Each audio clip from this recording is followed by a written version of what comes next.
Sure sounded like that, but I think as almost everything the Clintons do, there's a bigger purpose behind what's going on. I know you had Michael Goodwin on earlier, and he thinks the biggest purpose is that she is angling to be the default nominee of the party.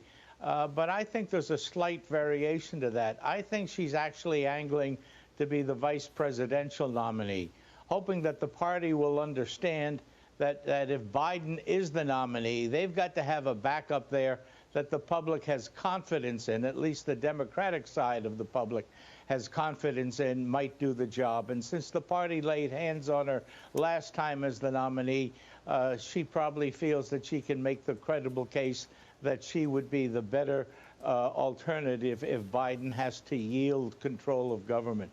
She also sort of relitigated the 2016 election in that conversation. As always. Play a bit of that for you.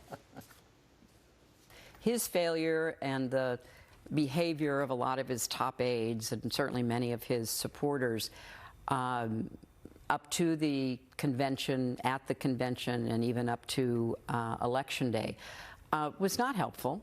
I had thought we would unify. That's what we'd always done before. Talking there, obviously, about Bernie Sanders. That doesn't exactly sound like a unifying statement, in and of itself. Well, again, I go back to my original premise, is that this all had a purpose, and the purpose was to reinforce Biden getting the nomination. If that fails, to reinforce the fact that she would be the better alternative, not Bernie, and then to reinforce the fact that if Biden does get the nomination, she would add to the ticket more than anyone else.